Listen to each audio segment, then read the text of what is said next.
Bueno, vamos a dejar un momentito, que están entrando todavía al salón.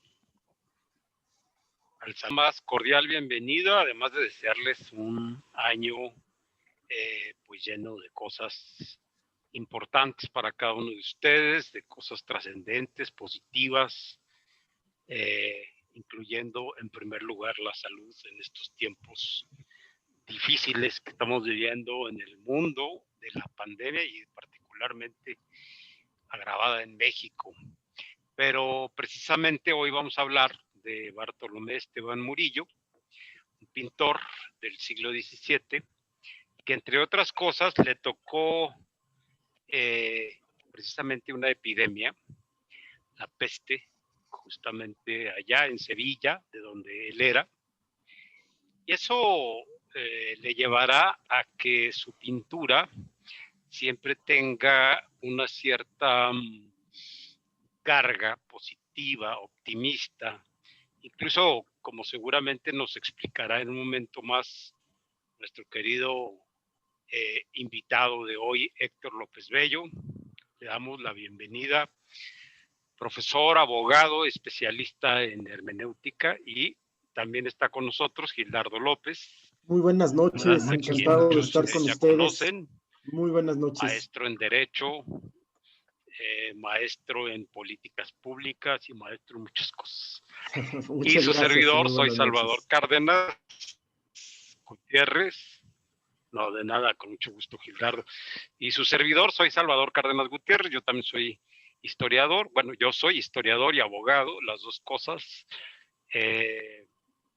Y fundamentalmente me he dedicado a escribir y a investigar cuestiones de historia. Historia del derecho, historia del arte, historia de la cultura. Y bueno, les decía que Bartolomé Esteban Murillo es un pintor que, entre otras cosas, le toca la pandemia. Bueno, no es pandemia, es una epidemia, la peste bubónica, en la Sevilla del siglo XVII. Y les decía que eso le lleva a intentar contribuir, al menos según alguna interpretación, ¿verdad? Eso habría que verlo, pero es una interpretación, contribuir con su pintura a la tranquilidad y al optimismo de la población sevillana, entre otras cosas porque el arte, como bien nos decía en la última sesión Héctor López Bello, el arte nos anima, ¿no? En estos tiempos en los que hay tensiones, preocupaciones, no solo por nuestras cuestiones personales o nuestro ámbito personal, sino incluso más allá de nuestras preocupaciones particulares, hay una preocupación, digamos, generalizada en el mundo, qué va a pasar, etcétera. Pero el arte, pues siempre es un elemento que viene a aliviar el peso de la vida y de las preocupaciones, ¿no? Entre otras cosas, porque el arte debe producir y produce placer. Un placer al que es fácil acceder, ¿verdad? Pues hoy día muy fácil, porque ni siquiera tienen que ir a veces a un museo, aunque hay una gran diferencia entre ver una pintura directamente que verla a través de una pantalla digital, pero la lejanía puede ser imperceptible si tenemos ganas de admirar la composición cromática y la composición temática de un cuadro. Pues ahora nos resulta fácil incluso entrar al Museo del Prado, al Museo del Louvre, ¿verdad? Y hacer algunos recorridos que tienen ellos ahí previstos de manera virtual. Pues bien, Murillo, Bartolomé Esteban Murillo, es un hombre del siglo XVII. En lo personal me he dedicado a trabajar y a escribir sobre los siglos XIX y fundamentalmente sobre el XVII. Mi tesis de doctorado la hice sobre el siglo XVII y mi pasión es escribir, hablar y pensar en la historia del siglo XVII. El siglo XVII es un siglo al que los historiadores a veces le rehuyen porque es complejo. Es la época que denominamos barroco. Y como su nombre lo dice, barroco, berrueco, ¿verdad? Es complejo, no es simétrico y eso provoca complejidad. Pero además, en el barroco, tanto la composición de imágenes como la letra misma de los documentos en los que se puede investigar la historia son muy complejas, muy retorcidas, alambicadas, y eso hace todavía más difícil acceder al conocimiento del siglo XVII.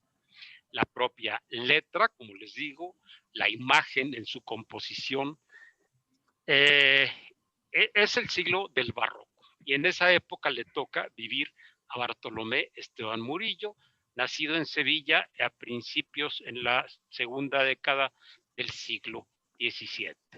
Conviene tener en cuenta para hablar de un artista, lo mismo Murillo, que lo hicimos en Velázquez y lo haremos próximamente con muchos otros pintores a propósito de los cursos que vamos a tener.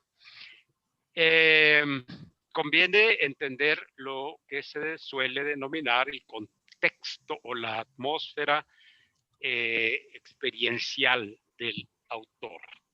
La Sevilla del siglo XVII es muy importante porque, entre otras cosas, Sevilla pues era la sede de la llamada Casa de Contratación, que era la lonja, es decir, la sede del control y el gobierno del mercado de la corona española con las Indias.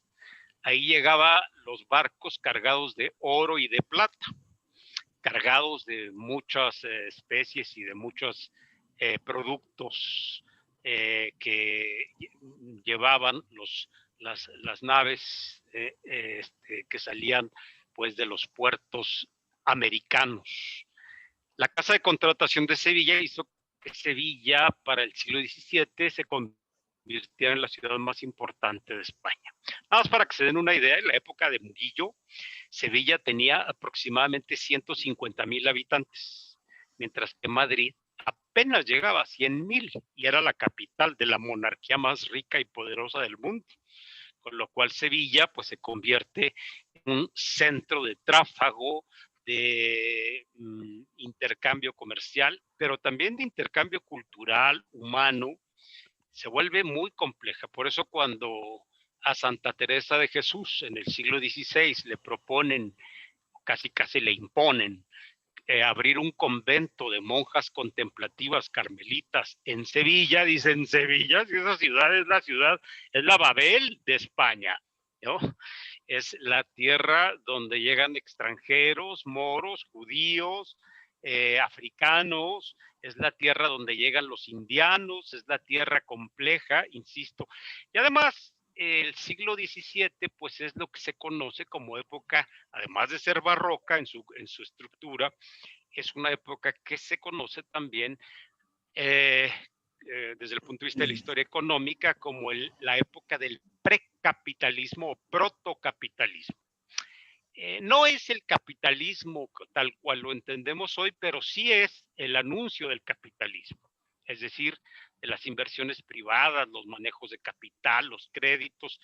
Y eso, acuérdense ustedes que la Iglesia Católica había dicho que el préstamo con interés no se permitía, pero sí el juego con las ganancias.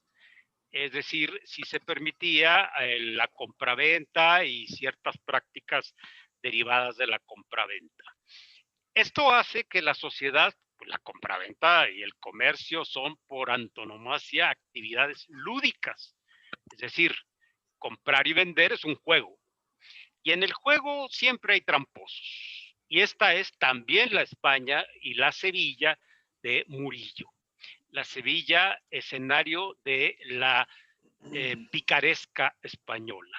La picardía es la trampa que se hace en esa cultura lúdica, en esa cultura donde la práctica del juego se ha convertido en la atmósfera preponderante de la ciudad de Sevilla. Dicho de otra forma, si bien se juega en el comercio, esas prácticas de juego, de intercambio, también se trasladan a otros ámbitos como son, pues, el lenguaje, la cultura, la subcultura de la picaresca, etcétera, etcétera. Una ciudad también llena de lujos, una ciudad con mucho dinero. Quizá llegó a ser la ciudad más rica de la España del Barroco, por obvias razones. También es cierto que, como los monarcas de España, digamos que grababan fiscalmente los productos que venían de Indias y a veces excesivamente al grado de confiscar producciones económicas de oro y plata, pues eso hacía que muchos barcos que venían de las Indias mejor desembarcaran en Sanlúcar de Barrameda, en la zona de, bueno, en Cádiz, ¿verdad? Y eso hace que Sevilla se vaya también, entre en una crisis. También la época de Murillo, de Bartolomé Esteban Murillo, es la época en que, si bien Sevilla es muy rica, los reyes de España empiezan a producir moneda, concretamente en un tipo de moneda que se llama el vellón. Y esa política del vellón, esa moneda del vellón, produce pues lo que hoy llamamos inflación. Entonces es una situación crítica. Por un lado hay dinero, por otro lado hay lujo, por otro lado hay pluralidad cultural. Aquí dice: quintesencia de embusteros y maestro de embelecadores. Esta es la forma en que se refiere un autor de la picaresca española al típico pícaro sevillano del siglo XVII, un tramposillo, ¿verdad? Y fíjense ustedes que Bartolomé Esteban Murillo enfoca su obra fundamentalmente a dos tipos de pintura. A la pintura de la que no vamos a hablar en esta ocasión, que es la pintura, digamos, de contenido social, en el que recoge, como esto que estamos viendo aquí, los personajes marginales, el pícaro, el embustero, el huérfano, el lazarillo engañador y fullero, el fullero mismo, los tahúres y todos esos personajes de la España de la picaresca que produce este mundo sevillano. Esto lo recoge en un gran número de pinturas Murillo, como pocos lo hicieron. Quizá es quien mejor recoge la pintura, las costumbres en sus pinturas, las costumbres españolas. Por eso es muy interesante la obra de Murillo, pero también gran parte de su obra está enfocada a la producción de pintura de contenido religioso. Hoy hablaremos de ese tipo de pintura. Dejamos la de los fulleros, la de los embusteros y la de los marginados para nuestro próximo programa, que iniciamos la semana que entra, que se llama Historia de España a través de la pintura. Este ya es un curso que inicia el día 13 y se alarga los días 20 y 27 de enero. Se pueden inscribir y ver los contenidos en nuestra página www.bgracian.com.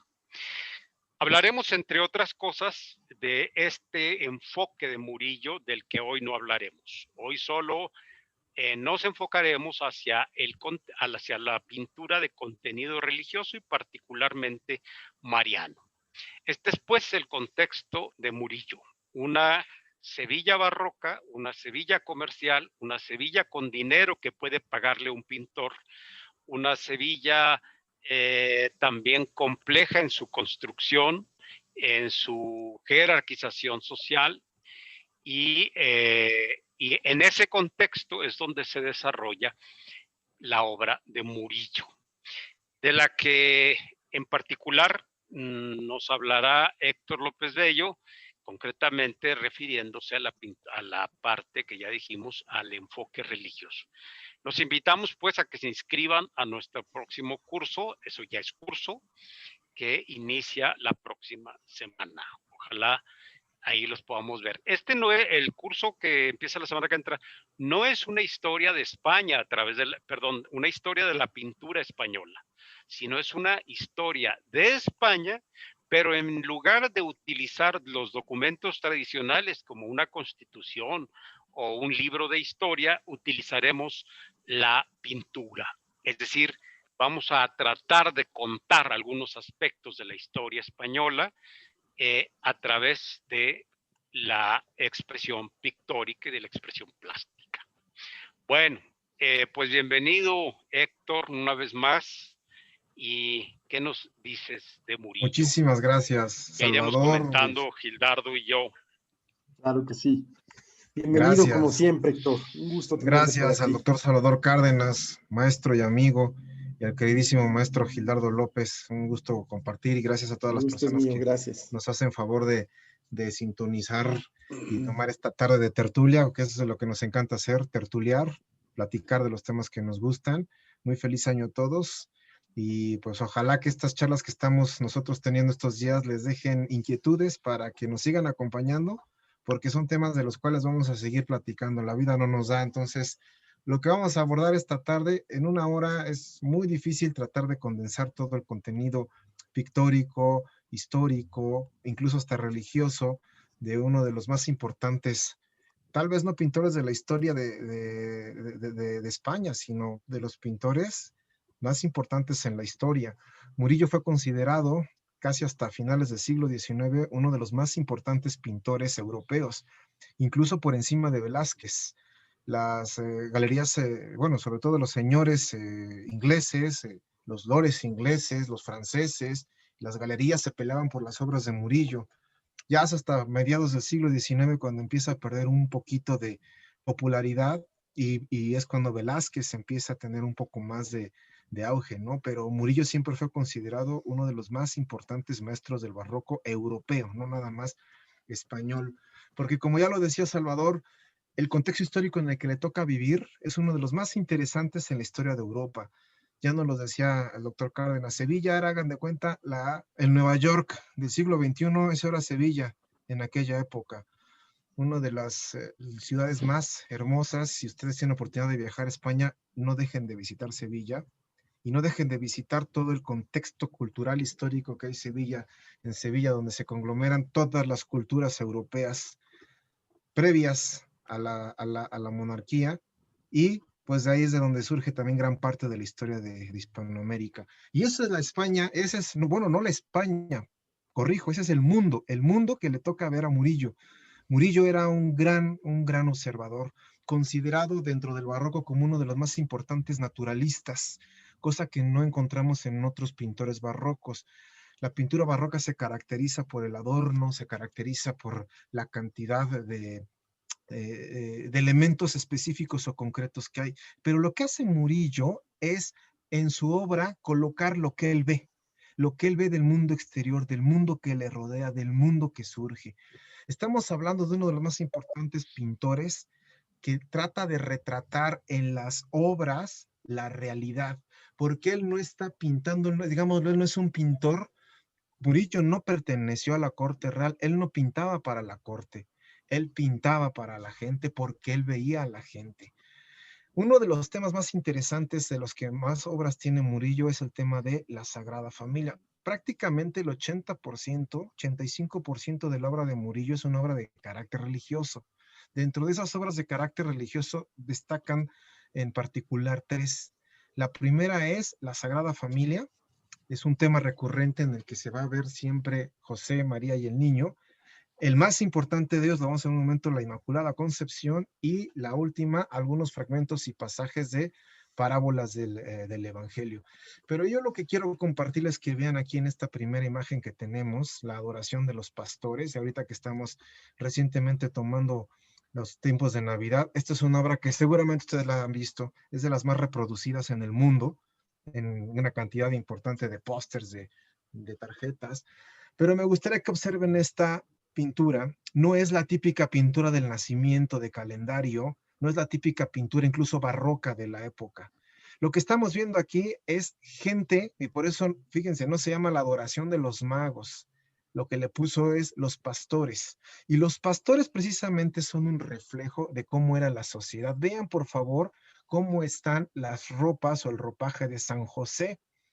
Que San José está de pie mirando al niño y vean incluso hasta la expresión, es la expresión de una persona de a pie, de calle, sin ser considerado como un mendigo. San José era como una persona, digámoslo así, de una clase normal, una clase media, pero lo importante son los pastores. Centremos la imagen en las tres figuras que se ven al lado del niño.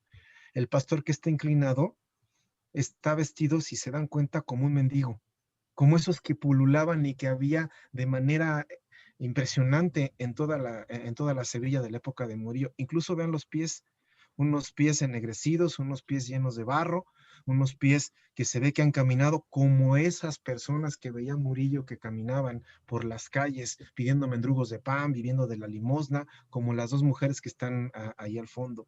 ¿Qué es lo que está haciendo aquí Murillo? Si se dan cuenta, el punto de fuga se encuentra precisamente en el niño, es donde sale el reflejo y donde sale todo el juego de luces, pero las figuras centrales, a diferencia de otros nacimientos, no son ni José ni María. La figura central es el niño, pero secundando la figura central están precisamente los pastores. El haz de luz que ilumina el cuadro está dirigido inmediatamente para atender a la figura de los pastores, porque lo que hacía Murillo es retratar a los pastores, a la gente, a lo que veía en la calle. Si ustedes comparan en esta época del año de 1150, la pintura del 600, dirán los italianos, no van a encontrar en otros autores barrocos contemporáneos de Murillo que se hiciese un reflejo tan, yo lo puedo decir así, como una fotografía tan exacta de la sociedad. Si podemos pasar la siguiente, vean ahora, hagamos un comparativo. Esta es una de las obras también más bonitas, de las que a mí más me gustan. Tal vez ya la han visto porque es otra de las más reproducidas, llamada La Sagrada Familia del Pajarito. Ya saben que muchas de las obras del Museo del Prado, lo hemos platicado anteriormente, obtienen su título de algún elemento iconográfico que se encuentra en la obra. Aquí vemos al niño Jesús sosteniendo a una pequeña ave. Pero nuevamente me gustaría que centraran la atención en el contexto del cuadro. Como lo hemos hecho aquí, aquí no estamos haciendo un análisis pictórico ni de técnica de color ni de profundidad. Lo que hacemos es un análisis interpretativo contextual de las obras en las que se presentan. José es retratado como un artesano de la época. Si ustedes ven a diferencia del cuadro anterior, aquí José sí está calzado. José no es retratado como una persona de bajos recursos, pero tampoco es una persona pudiente. Trae ropas de lana, trae una ropa bien vestida, es una persona que está en su aspecto bien alineado, cuidado, un aspecto cuidado, porque lo que está haciendo es retratar a, digámoslo, a la gran cantidad de personas que había en aquella época, los artesanos, los comerciantes, tal cual así los veía Murillo. Ese es en lo que retrata a San José. Y vean la vestimenta del niño Jesús. El niño Jesús está vestido a la usanza precisamente de, digámoslo así, lo que diríamos un niño de clase media, un hijo de mercader. No es un niño que esté vestido con ropas de bajos recursos, sino que por el contrario es un niño que está reflejando, digámoslo así, que tiene una pertenencia a un grupo o a un estándar social. Si notamos el cuadro, podemos regresar el contexto. Esta es una cuestión muy interesante. El perrito que está ahí, si ustedes se dan cuenta, es un perrito, no es un pequeño perrito, es un pequeño can que está limpio. Es un can, digámoslo así, de pedigrí, no es un perrito callejero, lo cual implica que lo que está reflejando Murillo, que estaba dentro de la casa, era un animal doméstico junto a la canasta, es decir, lo que está reflejando Murillo en este aspecto es una familia típica de Sevilla, lo que hace para trasladar a la Sagrada Familia. Y vean aquí el niño sosteniendo alegremente el pajarito, esa ave que tiene en su mano. Esto, como ustedes recordarán, hace alusión a uno de los famosos evangelios apócrifos en el cual el niño Jesús hacía figurillas de barro y jugaba con ellas, figurillas de pajarillos, y les decía, ahora vuelen, y se convertían esas figuras hasta pintorescas, Después ya platicaremos en otra ocasión, en otro curso. Esto es un tema apasionante que son todos los evangelios apócrifos y el contexto histórico, social y cultural que eso le dejaron al arte, a la arquitectura, a la literatura y a muchas cosas. Bueno, pues este refleja esa parte de esos evangelios apócrifos donde el niño Jesús jugaba con los pajaritos. Pero vean qué interesante. Están Aquí lo que hace llenos Murillo de, es un... perdón, Sí, perdón. Héctor, que los evangelios apócrifos están llenos de alegorías y de Alegorías. historias, pues digamos, figurativas, imaginativas,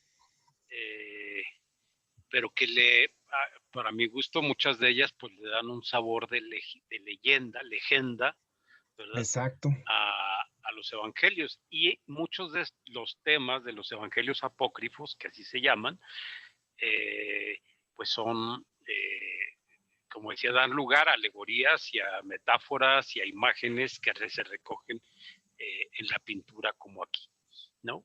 En la Eso es pintura, interesante, en ¿no? la música, sí, interesantísimo, sí, como bien lo señalas, esta alegoría es maravillosa, ¿no? Porque lo que estamos viendo aquí es un reflejo de la sociedad. Vean a la Virgen María, también está retratada como una mujer de época, con esas vestimentas también a la usanza de lo que utilizaban las esposas de los mercaderes. Una mujer de casa, una mujer de hogar que se dedica a estar hilando, como lo vemos aquí en una pequeña rueca hilando el algodón y observando pacientemente el juego del niño. Eso es lo que Murillo retrata perfectamente. Fíjense, esta rompe la famosa iconografía de la Sagrada Familia que ustedes ven en otros pintores de la época. Una Sagrada Familia penitente, una Sagrada Familia orante, una Sagrada Familia que tal vez hasta se ven como acartonadas. Aquí es una Sagrada Familia en movimiento. Esta es una fotografía de una familia sevillana del siglo XVII. María y José sosteniendo al niño jugando, un movimiento. Esto, si lo vemos interpretativamente con los ojos del siglo XXI, podríamos decir que esto es una fotografía de una típica familia sevillana del siglo XX, ¿no? Y cuando ustedes, yo los invito después. Otra cosa, Sí, perdón, perdóname. otra cosa importante también es el juego de luces, ¿verdad? Hay una tendencia de la época que Caravaggio puso Exactamente. pues de moda, que se llama el tenebrismo, y es oscurecer, ¿verdad? Las partes perimetrales del cuadro para que la luz vaya centrándose en la figura principal. Si ustedes se fijan, por ejemplo, aquí el niño es la luz absoluta, ¿no? Si bien María y José tienen el rostro iluminado, pues no es la misma luz la que se utiliza. Y esto también es muy propio del barroco. El barroco le gusta mucho jugar con las emociones del espectador. Claro. Y esto provoca emociones porque el claroscuro siempre provoca que nos alteremos, digámoslo así, ¿no? Un cuadro barroco nunca es estático. Esto que tú decías me parece muy interesante, no es el dinamismo de la representación, Es ¿no? que recordemos, Que Salvador, que tiende a provocar eso, el movimiento y en la confrontación cromática resultan como José Antonio Maraval llega a decir hasta violentas en cierta manera, porque no podemos pasar ante un cuadro como estos indiferentes. Por eso esa gente que va a los museos, ¿verdad?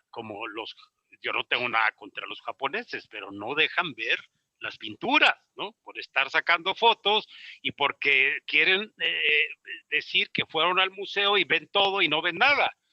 Estas pinturas de Murillo son de esas pinturas que nos arrebatan, pueden llegar a embargarnos.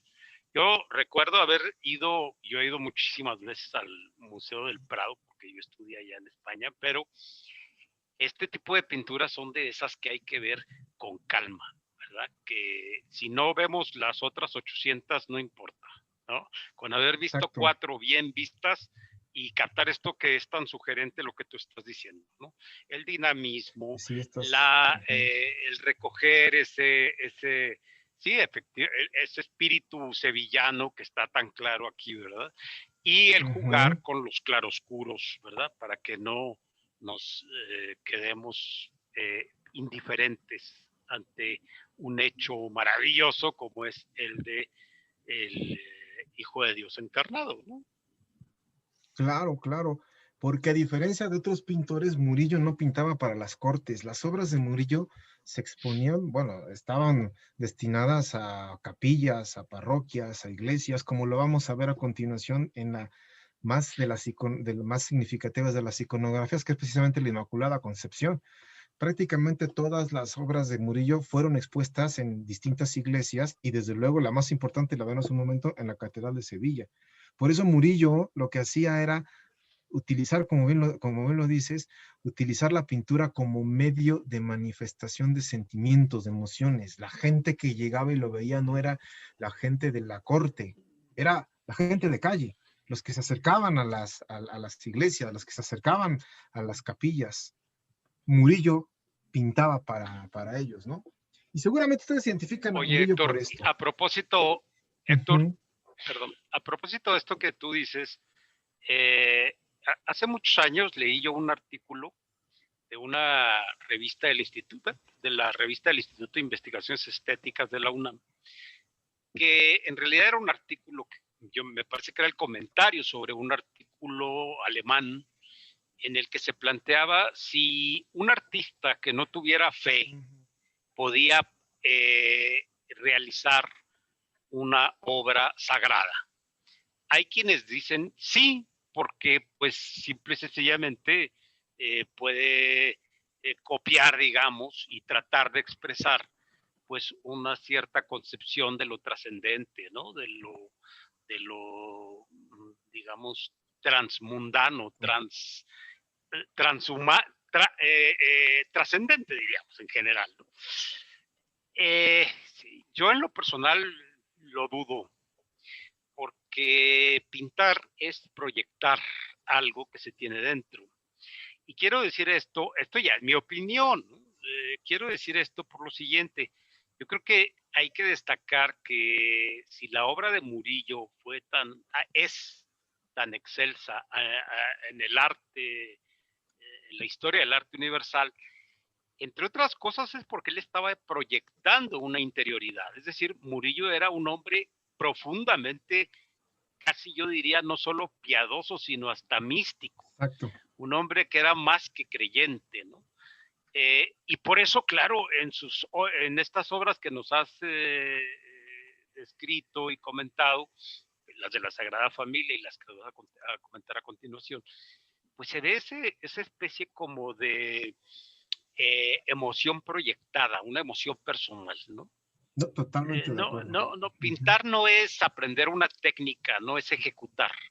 Es el famoso, eso es una parte de la pintura, la parte técnica, igual que de todas las artes. Tiene una parte operativa y técnica y otra parte intencional o de contenido. Las dos, cuando se unen, pues nos hacen que estemos ante una gran obra. Pero sí es importante, me parece a mí, destacar en sentido contrario la opinión de algunos autores, que este arte que tú estás diciendo, y qué interesante que dijiste que hay muchas de esas pinturas en las iglesias y concretamente en la catedral, maravillosa catedral de Sevilla, porque también estaban destinadas a eso, a fomentar la piedad popular, ¿no? Sí, y a veces pensamos que la piedad popular es fea. No, la piedad popular no es fea. Los que a veces la afeamos somos nosotros, ¿no? Pero la piedad popular fuera no es fea, es sublime, como es sublime esto, pero a la vez sencilla. Y eso es lo barroco, me parece a mí, de Murillo. No sé cómo la veas. Imagínate la cantidad de ideas que había en la Sevilla del siglo XVII. Si ustedes han tenido la oportunidad de entrar a la Catedral de Sevilla, es una de las catedrales góticas más importantes de toda Europa. Una de las catedrales, la tercera más grande del mundo, solamente superada por la Basílica de San Pedro, por la de San Pablo en Inglaterra, y está la de Sevilla. Ahí es donde están los restos de Cristóbal Colón. Bueno, pues imagínense, ya decíamos Sevilla, como nos explicó Salvador hace rato, en aquel momento el conglomerado de gente, pues se tenía que hacer una especie de defensa de la fe, defensa del dogma, defensa hasta de la catequesis de la gente que había en ese momento. Bien lo decías, ¿no? Sevilla era como la especie de la Sodoma y Gomorra de aquella época, la ciudad de la perdición, Las Vegas de aquel momento. Por eso es tan importante esto que tú señalas. La piedad, el conocimiento místico, teológico que tenía Murillo, se refleja precisamente en la iconografía por antonomasia con la que se conoce Murillo y que de ahí se tomará para los posteriores segmentos iconográficos de la pintura, que es la Inmaculada Concepción. Por eso es tal vez más conocido Murillo. Hay un principio del derecho romano que dice nemo dat quod non habet. No habet, sí. Nadie da lo que no tiene. Nadie da lo que no tiene, ¿no? Entonces, claro, la palabra proyectar viene del latín proicio, que significa lanzar hacia afuera. Un proyecto arquitectónico o un proyecto pictórico es lanzar hacia afuera algo que se tiene dentro. Esto es importante, ¿no?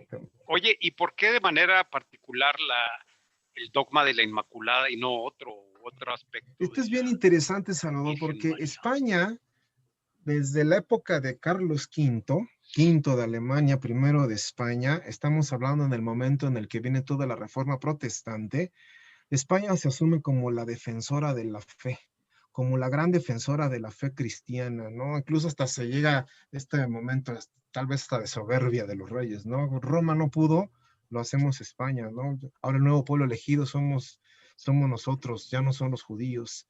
Y de ahí se hace una gran cruzada por la defensa de la fe. Y entre ellos uno de los dogmas más importantes que trató de defender España siempre fue los dogmas marianos.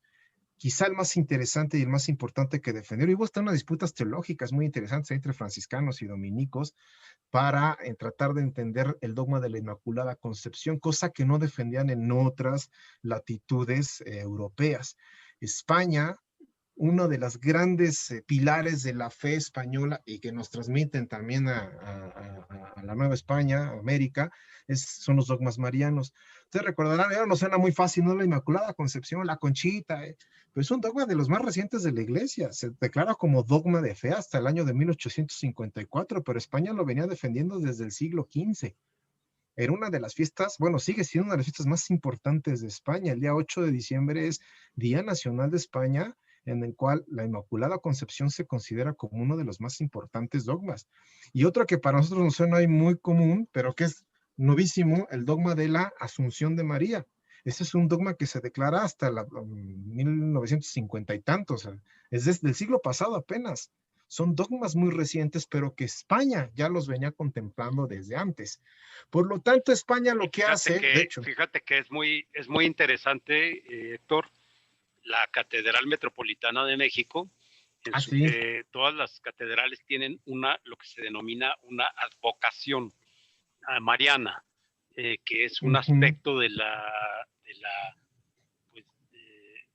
realidad mariana, digamos, de la persona de María, que se destaca y a la cual se dirige y se dedica. Esa es la palabra, la dedicación de un templo. Y la advocación de la Catedral Metropolitana de México es precisamente no a la Inmaculada Concepción, pero sí a la Asunción, ¿no? Y también, desde luego, hay representaciones de la Inmaculada Concepción, pero el centro del retablo, del frontispicio, pues es y eso te estoy hablando del siglo XVII, ¿no? Cuando se empezó a construir. Y no es sino hasta 250 años después que se declara el dogma por parte de la Iglesia.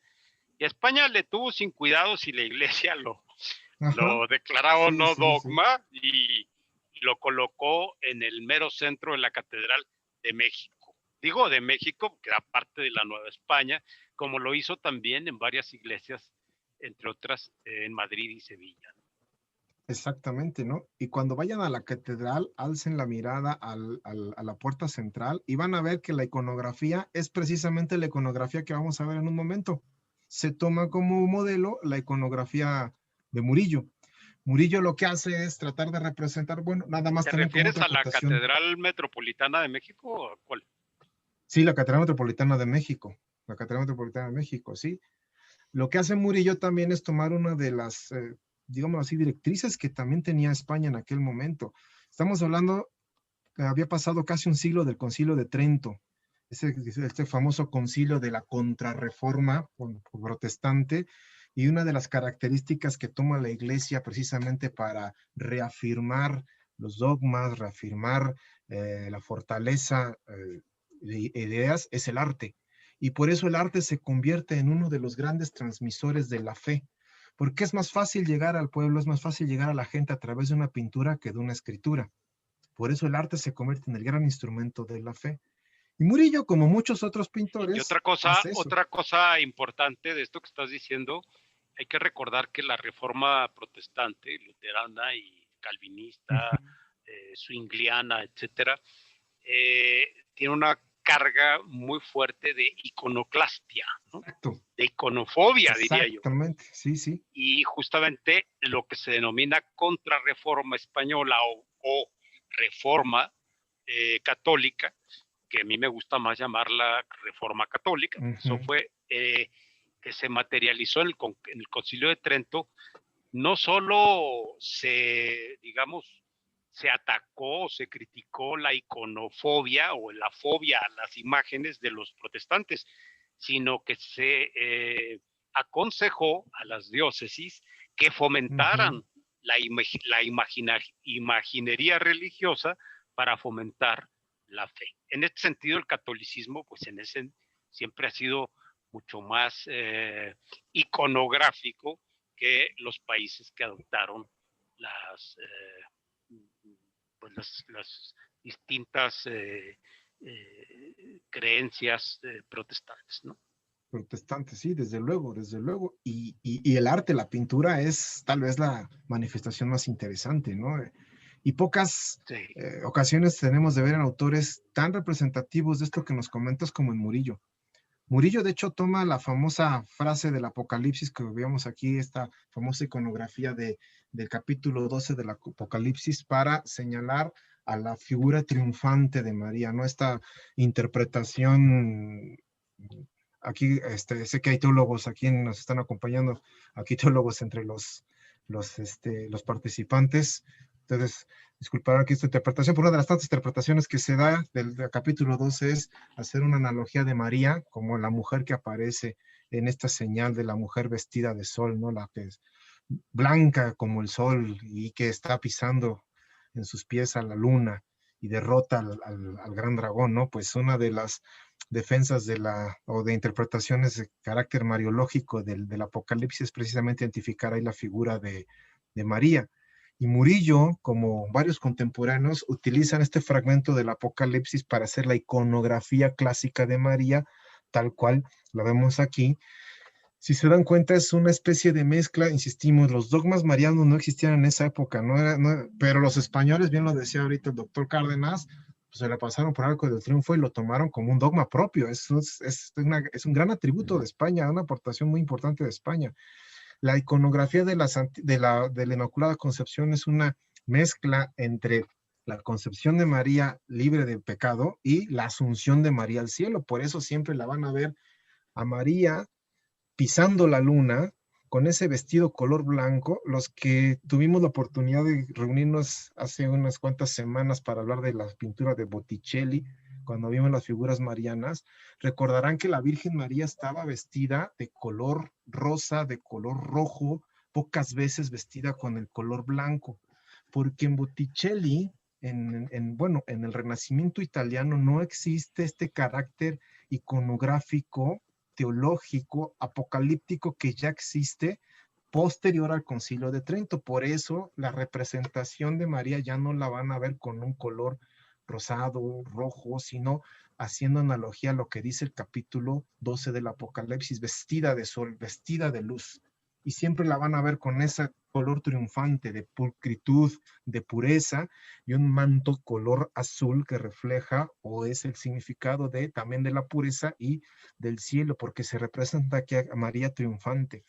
Vean esta iconografía que la vamos a ver, se llama la Inmaculada Concepción del Escorial. En el Museo del Prado hay 5 imágenes de la Inmaculada. Las 5 las vamos a ver aquí muy brevemente, van a ver que es prácticamente la misma iconografía, Pero la característica que le impone Murillo, cuando vayan ustedes van a ver que son obras de gran formato, mide un poco más de 2 metros de alto por más de 1,5 metros de ancho, porque estaban colocadas precisamente en iglesias. Esta se llama del Escorial, porque no es que estuviera en el Escorial, fue llevada al Escorial y fue colocada ahí en la iglesia del Escorial, y era precisamente de acceso a toda la gente. Pero vean, esta es la iconografía clásica de la Inmaculada. Una mujer, fíjense, a diferencia de lo que platicábamos en la sesión anterior, Botticelli pinta a las mujeres con una belleza como más juvenil. Aquí ya se ve, también es una jovencita, pero ya no se ve con esos rasgos tan juveniles, ya no destaca el rostro, sino destaca el entorno, su pulcritud, ese movimiento que es muy de Murillo. Una mujer que va en movimiento, que va subiendo, que va siendo elevada por los ángeles al cielo. En esta cuestión pueden ser unos querubines, que el querubín es esta figura angélica a la cual podemos nosotros, bueno, se supone, dice la tradición, que cuando las personas fallecen es a los angelitos a los que podemos acceder a ver, a los querubines, ¿no? Que están como en un segundo nivel por debajo de los serafines. Y la característica es que siempre se pintan como pequeños niñitos. Si vemos la siguiente, por favor, las siguientes imágenes de la Inmaculada, van a ver que es prácticamente la misma disposición iconográfica que esta Inmaculada Concepción del Escorial, pero aquí viene una que es muy interesante, la que fue considerada que es la más importante. Bueno, esta es vean esta nueva, esta es otra de las Inmaculadas que están en el Museo del Prado. Esta no está expuesta porque esta fue recientemente restaurada, apenas tiene un par de años que fue restaurada y apenas se va a colocar. Bueno, la idea era colocar la exposición este año, pero por la cuestión de la pandemia no se colocó. También apenas se identificó que sí era de Murillo, pero nuevamente vean la característica iconográfica de la Virgen, ¿no? Siempre mirando hacia el cielo porque va ascendiendo. Es una mujer inmaculada en cuanto a su naturaleza humana y ahora sí está adquiriendo una naturaleza trascendental. Está siendo llevada al cielo por los ángeles. Y si vemos la siguiente, por favor, Salvador. Oye, aquí llama la atención también que los ángeles portan lo que podría parecer un resplandor, que es la forma en que se denomina al elemento, digamos, litúrgico que se utiliza en los altares para Exacto. dar luz o para que las velas reflejen la luz, con toda la idea que tiene la luz en el cristianismo, ¿no? Esta idea de Dios luz, ¿no? Dios sol, Cristo sol, ¿no? Pero Fíjate, aquí también me parece que ¿sí? más que un resplandor parece un espejo, me parece a mí. Porque hay que recordar que lo que se busca en la devoción mariana es la idea del reflejo, de que nuestra conducta se refleje en el espejo de María, es decir, que María sea el espejo que sirva de comportamiento a los cristianos. Por tanto, lo que podría parecer un resplandor litúrgico, me parece a mí que es más bien un espejo, un speculum, ¿no? Que invita al que observa el cuadro, pues precisamente a eso, a considerar a María speculum de la propia existencia. Es decir, como cotejar la existencia con la Virgen, claro, sería la idea, ¿no? Por eso una de las advocaciones lauretanas es María, espejo de la justicia. Y en eso que tú decías, fíjate, este juego de luces, fíjense cómo toda la iconografía mariana tiene este juego de luces del tenebrismo, claridad y oscuridad. Vean desde dónde viene la luz, justo lo que decía ahora mismo el doctor Cárdenas. La luz viene del cielo, que está subiendo a María hacia el cielo, y la parte oscura de los cuadros siempre se representa en la parte inferior derecha, que es el mundo. María deja el mundo, deja las tinieblas, deja la oscuridad y sube hacia el cielo. Esta es la más importante de todas, la famosa Inmaculada Concepción de los llamados venerables. Esta estuvo expuesta durante bastantes años en la Catedral de Sevilla hasta que fue llevada a la Corte Real.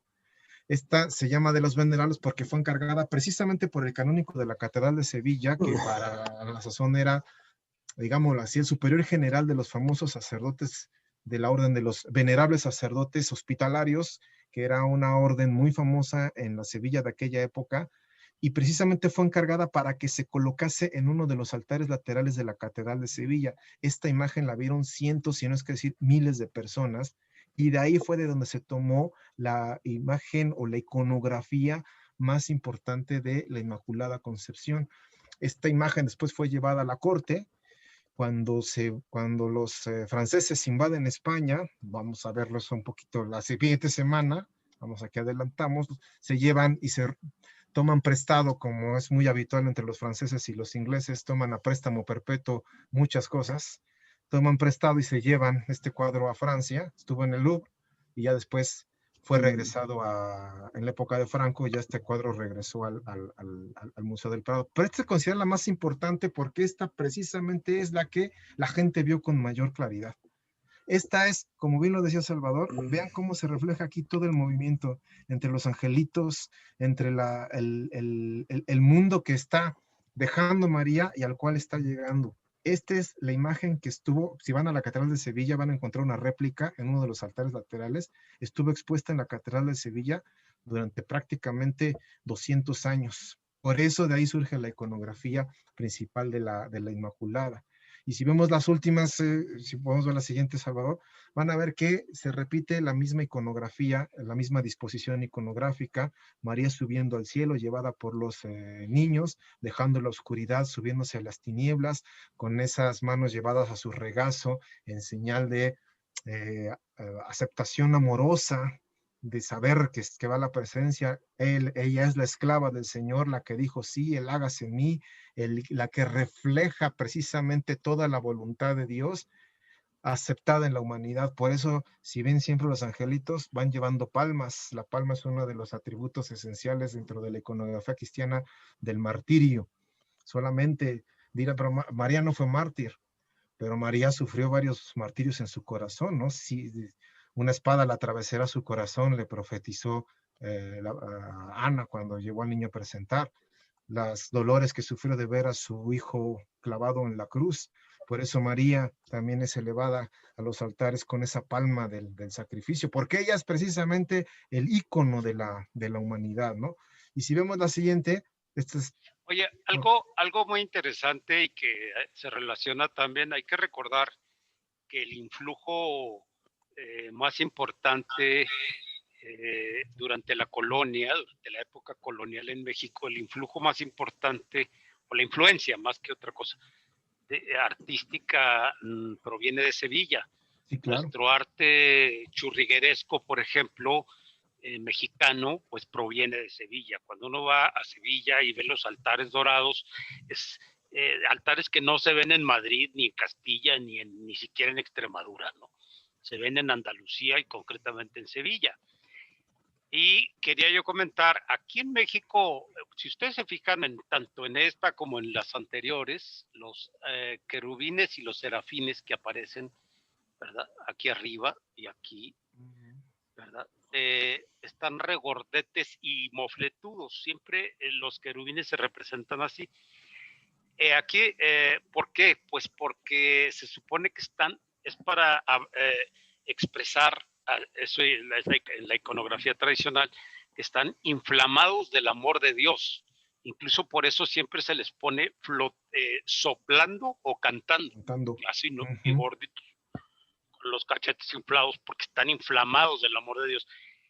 Y esto es importante porque por influencia sevillana, hay un arquitecto mexicano que se llama Jerónimo de Balbás, que tomó estos angelitos de la tradición sevillana y les dio una característica de la que hablaríamos en otro momento cuando hablemos de México. Otra característica, ¿no?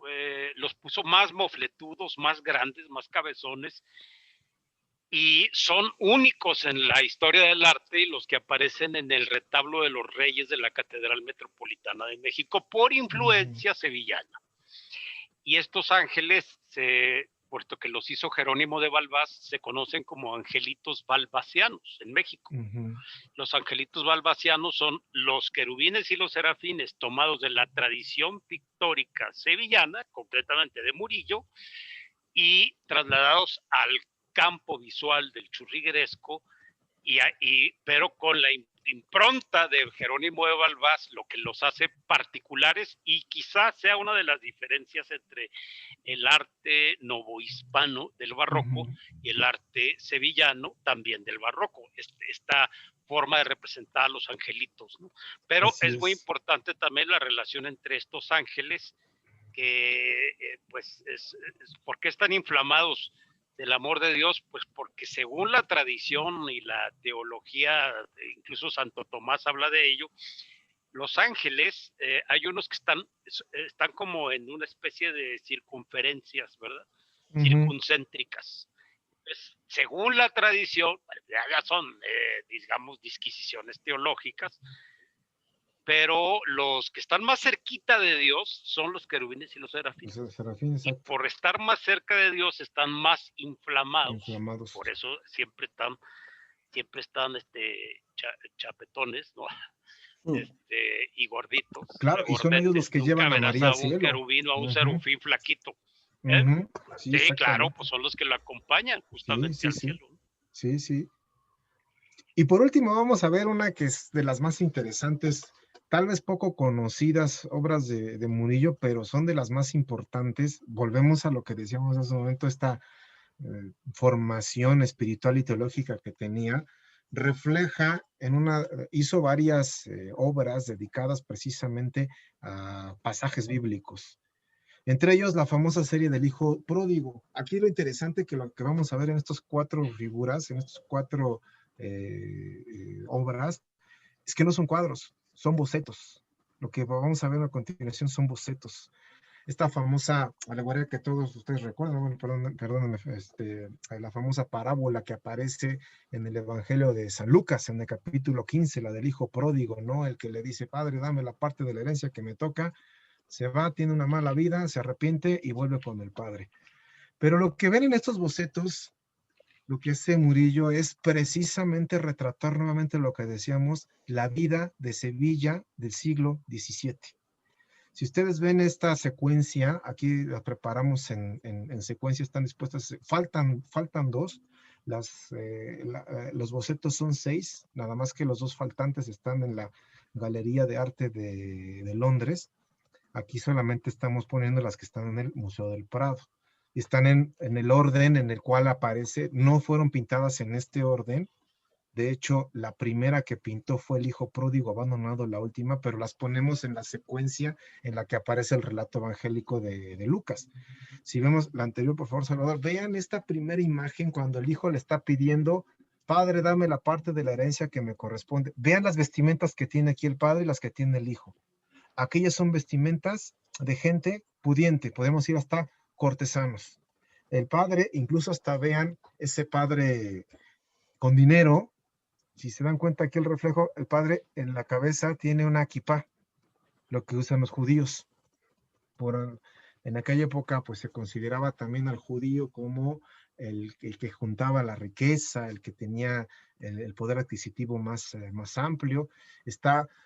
Suponemos que está acompañado en la parte de atrás por su esposa, por su hija, pero pues están también retratadas ahí damas de la alta sociedad. Incluso vean el mantel que cubre la mesa, las bolsas llenas, lo que se ve ahí son monedas de oro y plata, que esa era una imagen muy habitual verla en la Sevilla de aquella época, y el hijo vestido por completo con ropas de seda, con ropas que utilizaban las clases sociales pudientes, como se refleja también en la siguiente imagen, la despedida del Hijo Pródigo. No cualquiera tenía caballos en aquella época. Solamente la gente acaudalada podía darse el lujo de tener caballos con estas ropas. Y vean, aquí también va teniendo en sus manos un sombrero, tal cual utilizaban los pícaros en ese momento. Insisto, lo que está haciendo aquí Murillo es reflejar la vida cotidiana de esa Sevilla cosmopolita, de esa Sevilla de dinero, de esa Sevilla de la picaresca, de esa Sevilla del reflejo de las distintas culturas que ahí se observaban, ¿no? La siguiente imagen, por favor, la tercera, donde vemos la disipación del Hijo Pródigo. Lo que estamos viendo es un burdel sevillano, un reflejo de un burdel sevillano, donde se ven aquí al Hijo Pródigo. Vean cómo está ya retratado como un Don Juan, aquí adelantamos en un curso que tendremos un poquito más adelante cuando hablemos de ópera, porque dos de las óperas más importantes en la historia de la música, la famosa ópera de El Barbero de Sevilla y la de Don Giovanni, tienen lugar, es la picaresca llevada a la música en Sevilla y en una Sevilla del siglo XVI y XVII. Bueno, pues aquí tenemos a un Don Juan que está precisamente en un burdel, en un prostíbulo de la Sevilla del siglo XVII. Lo que está haciendo aquí precisamente es reflejar la vida de un burdel, Murillo, en este boceto de la dilapidación o disposición de las ganancias o de las riquezas del hijo pródigo. Y la última de la serie, lo que estamos viendo aquí es el retrato del hijo pródigo, pero como un mendigo de aquella época. Si se dan cuenta, lo que vemos aquí, el muro que se ve acá atrás, es uno de los muros más sevillanos que hay, el famoso estilo mudéjar. Se ve un poco la ruina de la parte posterior izquierda, pero se alcanza a apreciar. Si ustedes toman alguna foto del famoso Alcázar Real de Sevilla, van a ver que corresponde precisamente a uno de esos muros. Y lo que está haciendo aquí es reflejar una Sevilla o parte de la Sevilla que le tocaba vivir a Murillo en la imagen del hijo pródigo, ¿no? Aquí con los cerdos, como nos los cuenta el relato evangélico, que el hijo pródigo tuvo que comer incluso hasta de las bellotas que comían los cerdos. Pero nuevamente venimos a esta característica muy de Murillo, ¿no? Lo que hace él en sus obras es reflejar la vida cotidiana, porque esta es una serie que también fue encargada para que se pusiese en un convento en Sevilla, para que la gente que pasaba por ahí se viera totalmente identificada, que no se viera ajena y que vieran que el relato evangélico es un relato actual, es un relato contemporáneo, es un relato vivo. El hijo pródigo no es una figura histórica de antaño, el hijo pródigo es una figura histórica viva, real, que es lo que hizo Murillo en esta obra, ¿no? Y por último, vamos a ver dos obras muy importantes. Son, digámoslo así, las últimas dos obras que hizo Murillo en vida, ¿no? La famosa obra de El martirio de San Andrés. Ustedes recordarán que el apóstol San Andrés fue crucificado en este estilo de cruz, por eso se llama la cruz en X, se llama Cruz de San Andrés. Fue martirizado, fue muerto, pero vean a quién pone como los malos, aquí las figuras que está reflejando aquí Murillo como los malos, los que tienen esas vestimentas que están martirizando a San Andrés. Ahí vemos un mulato, vemos a personas vestidas con trajes turcos, los moros, los turcos, porque eran los malvados, los malos, ¿no? Hasta aquí vemos incluso hasta un mameluco del lado izquierdo, del lado derecho, ¿no? Porque en la Sevilla de aquella época, la Sevilla, la España defensora de la fe, los malos, los malvados eran los turcos, los moros, son los que están causándole un daño a este santo. Y vean esta parte que es muy de Murillo.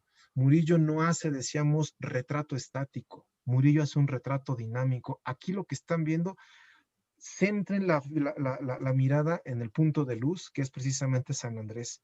Pero incluso hasta la mente empieza a generar sonidos, empieza a generar movimientos por toda esta cantidad de dinamismo que se puede apreciar en este pequeño fragmento, en esta pequeña obra. Se está viendo una cantidad de movimiento impresionante. De ahí que la parte más detallada o más trabajada al final de la vida de Murillo se haya dedicado precisamente a reflejar obras en movimiento. Deja de un poco de lado esas obras tal vez más o menos estáticas para dejar figuras en movimiento. Y este es el último cuadro que pintó Murillo, la conversión de San Pablo, ese famoso relato que aparece en los Hechos de los Apóstoles, cuando va camino a Damasco y se le aparece Jesús y le pregunta a San Pablo, ¿por qué me persigues? Cae cegado por la luz San Pablo y queda ciego. Fíjense nuevamente esta figura que tenemos aquí, cómo está vestido San Pablo, quien está cayendo de su caballo. San Pablo también está vestido con ropas o con ropajes, no de, digamos así, no de un cristiano, porque en ese momento San Pablo todavía no era un cristiano, sino también le pone ropajes tipo moro, ¿no? Pero vean nuevamente lo que vemos aquí en Murillo, en el último Murillo, es un Murillo del dinamismo, del movimiento, no es un Murillo estático. Murillo lo que está haciendo es un reflejo precisamente de un momento lo está captando como una especie de fotografía. Incluso lo que decía el doctor Cárdenas hace un momento, Murillo le encanta jugar con las emociones y eso lo transmite en sus personajes. Vean el rostro si podemos regresarlo, el rostro de San Pablo, un rostro angustiado, un rostro temeroso, un rostro ya con los ojos semicerrados porque está quedando ciego por completo de ver la luz de Cristo, la luz a quien estaba persiguiendo, ¿no? Es la angustia que se refleja, ¿no? Una caída, incluso hasta vean el caballo que también se ve languideciente, ¿no? Un caballo que se ve derrotado, un San Pablo que también se ve por completo sucumbido y que se refleja en la angustia de ese rostro mirándose al cielo, ¿no? Con incertidumbre, con duda, con pesadez. Por eso este es uno de los cuadros Fíjate más que, logrados de Murillo. Héctor, nada Sí, más, sí, sí. si tú comparas, hay un cuadro pues, que tiene la misma escena de Caravaggio, El de que es Caravaggio, muy sí. conocido, ¿sí? Creo que está en Santa María del Popolo, Santa María del en Roma. Popolo, sí, en Roma. Uh-huh. Ahí. Nada más que ese cuadro es la quintesencia del tenebrismo pictórico y a mí me gusta más no se trata de ver cuál de comparar, pero si comparamos, en lo personal me gusta más por un elemento cromático muy interesante que no, que establece Murillo y que además lo vamos a ver nuevamente, nada más y nada menos que en Goya en el siglo finales del 18 y 19, no solo en Goya, en la escuela goyesca, digámoslo así, que es el uso del amarillo. En este caso y en otros que hemos visto en los anteriores de la Virgen, siempre está el amarillo ocre. Y el amarillo ocre significa, junto con el blanco, que es luz, significa oro. Entonces, esto es un elemento cromático, insisto, que no, por ejemplo, en los cuadros de Caravaggio y en el tenebrismo que también es barroco, no aparece. Aquí sí. Y esto le da, acuérdense ustedes, bueno, ya los acabamos de ver hace un momento, si quieren lo regreso, pero fíjense cómo aparece el amarillo en la mayoría de los cuadros de contenido sacro, ahí está, ¿verdad? El amarillo ocre.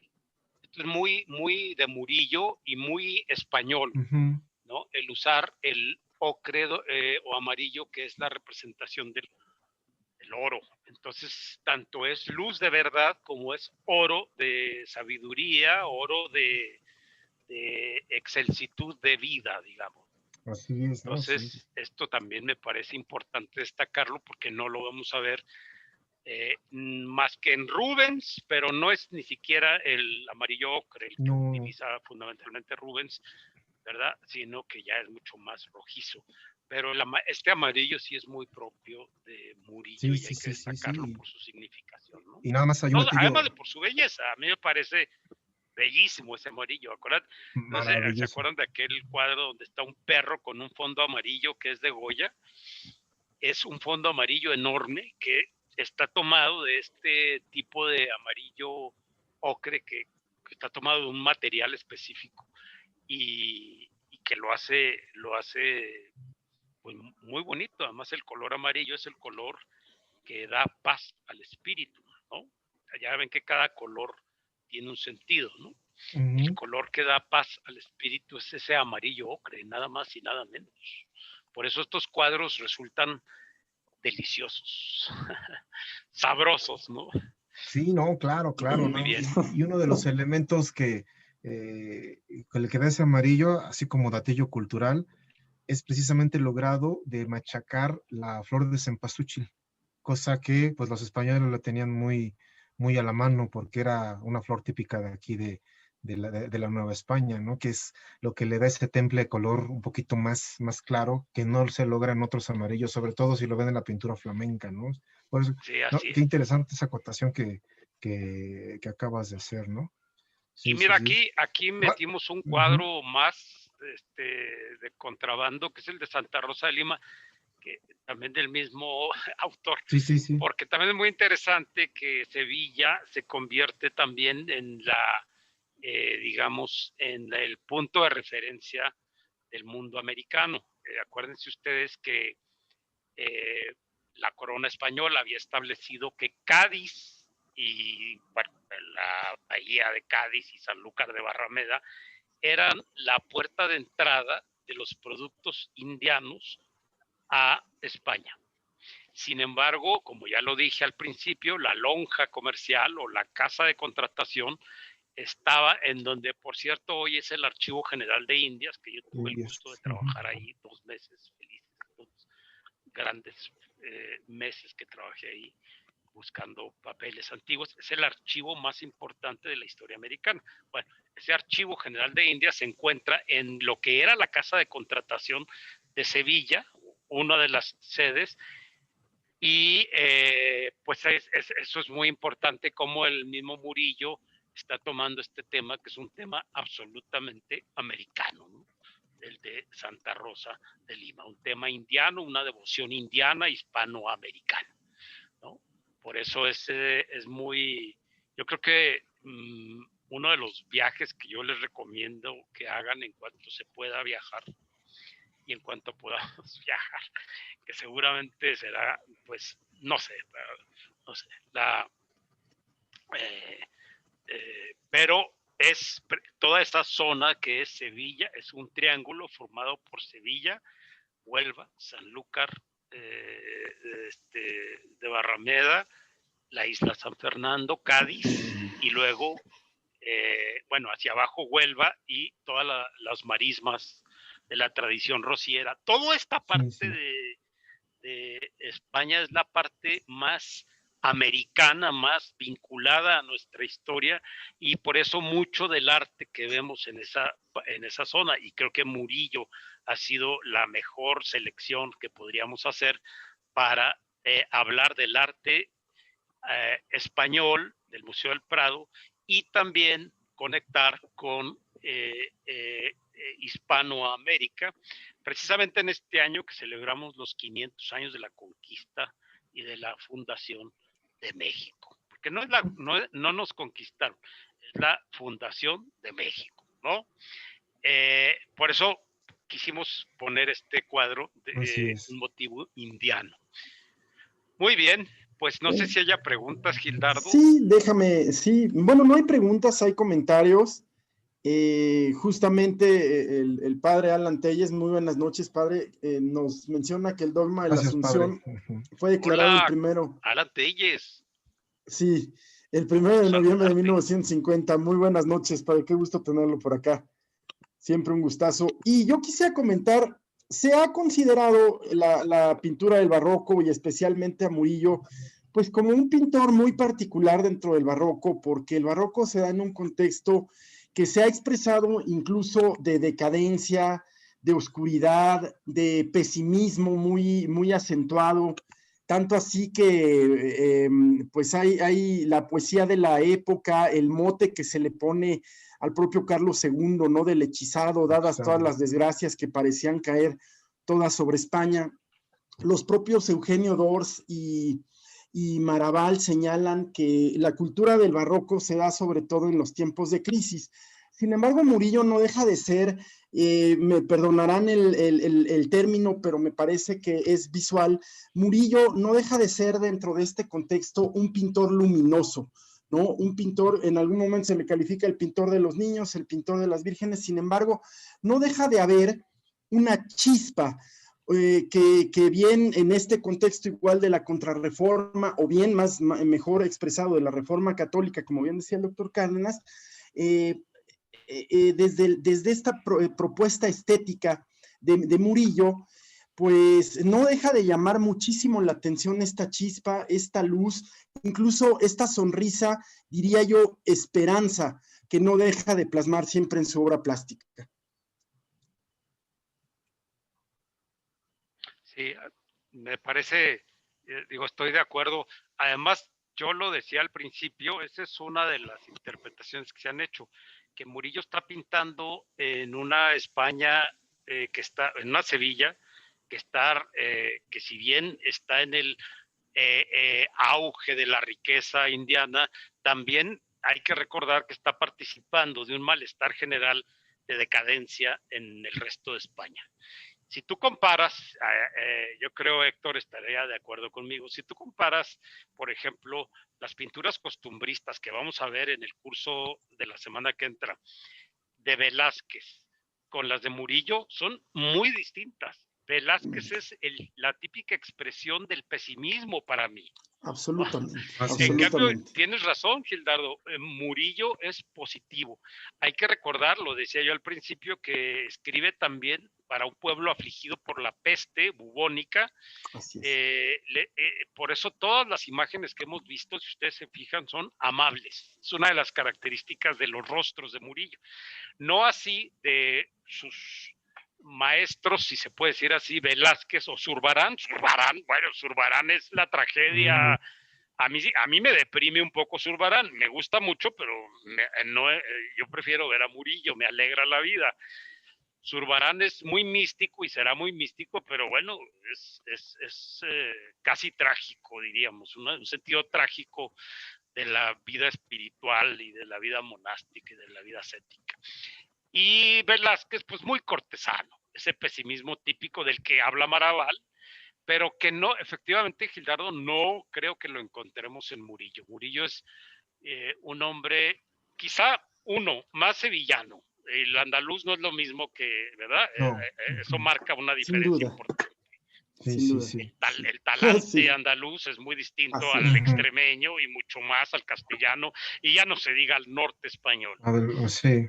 Pero, y luego por otra parte, pues su catolicismo exacerbado, su espiritualidad muy profunda, y por otra parte, pues era un hombre que nunca tuvo problemas como tantos artistas, problemas económicos. Murillo, todo lo contrario, fue un hombre que ganó mucho dinero con sus pinturas, tanto con las religiosas como con las otras, ¿no? Y era un hombre que vivía bien, incluso apadrinaba a otros pintores, porque, insisto, a diferencia, siempre que hablamos de los grandes artistas, tenemos que decir que murió pobre, y Mozart y Beethoven y Velázquez lo Sí. defraudaron, pero este no, No. este ni es triste ni murió pobre. Sí es barroco, pero es un barroco distinto a ese barroco pesimista del que yo estaría de acuerdo en el caso de Maraval. Sí se aplica fundamentalmente a Castilla y a Extremadura. Y al norte ni se diga, eso ya es otra España, ¿no? Muchas gracias. Igual en los comentarios, Ana Cárdenas, muy buenas noches, Ana, es una gran amiga, Ana Laura. Querida Ana Laura. Qué bueno que nos pudo acompañar el día de hoy. Interesantísima plática, muchas gracias, doctores, y saludos a mi querido padre Alan Telles. También Ángela, porque señala iPad de Ángela, nos felicita, muchas gracias, felicidades a usted. Felicidades, excelente exposición. Y el padre Telles nos señala, nos da un saludo afectuoso a mi maestro Salvador Cárdenas, al gran amigo Héctor, quien ha sido un gran ejemplo. Excelente exposición, me quedo con muchas ideas sobre la analogía de la luz como la acción de Dios en nuestra vida, así como el prólogo del Evangelio de San Juan. Comentario del padre Telles.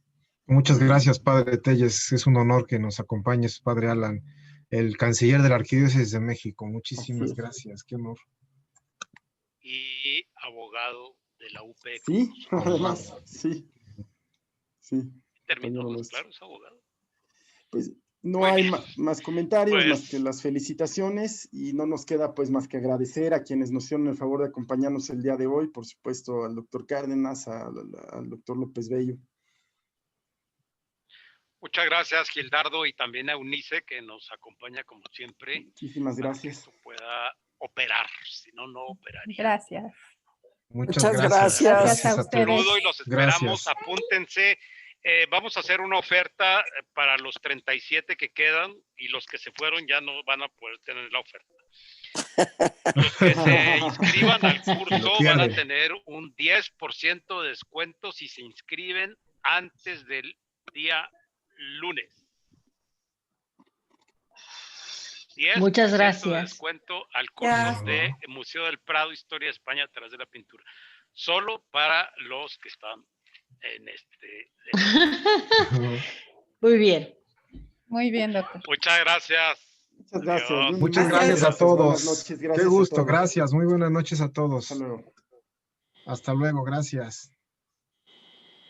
Hasta luego, gracias. Gracias. Bye bye. Adiós, Runis. Bye bye, Salvador. Bye bye. Hasta luego, gracias. Adiós. Gela. Gracias, Salvador, Héctor y todos. Mil gracias. Muchas gracias. Gracias. Igualmente, saludos, Carmen. Órale, Gracias. Un abrazo. igual.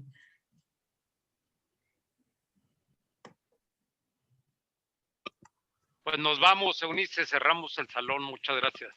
Muchas Gracias a Muy ustedes, buenas hasta noches, luego. Muchísimas gracias. Que tengan Gracias. buenas noches. Ya, Hasta Héctor, luego. Gracias, Salvador. Gracias, Gil. Un Gustazo, abrazo. hasta luego. gusto. Adiós. Gracias.